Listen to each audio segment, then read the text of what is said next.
5. What is the value of y if 3y minus 5 equals y plus 3? Uy, dalawa yung ating letra dito, pero pareho lang siya. So, dito naman, ito yung tinatawag natin, ipagsama natin yung mga like terms. Ano ba yung mga terms dito? Yung mga pareho ba? Parehong y, parehong x, pareho yung mga letra, parehong mga numero, ipagsama-sama natin. Meron tayong 3y, meron tayong y. Itong si 3y, mas marami siya, tatlo, yung isa y lang. So, i-keep natin yung marami, although pareho man kung saan siya banda ilagay nyo, sa left ba or sa i-keep sa left or ilagay mo sa right, pareho lang talaga ang ending na sagot dito. Pero para iwasan lang natin yung tipong, ay mayroon pa tayong negative, i-cancel, ganon, i-keep natin kung saan yung mas maraming, katulad ditong si 3y ang i-keep natin.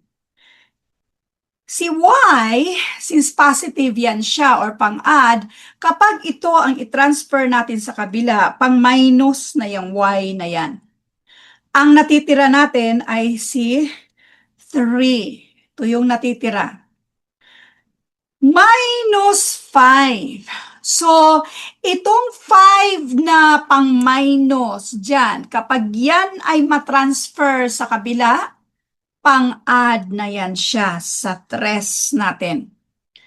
Tatlong y minusan ng isang y, dalawang y na lang, uy, na-delete ko.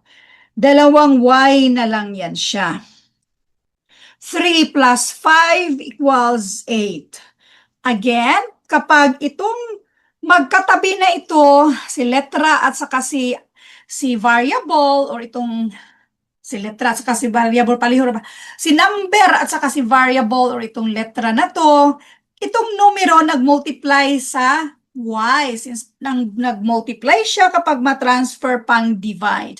In other words, nag-divide na ng 2 to both sides para makancel yan siya.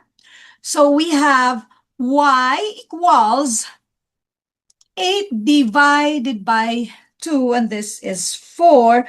So meron na tayong value ni y, which is 4. Next.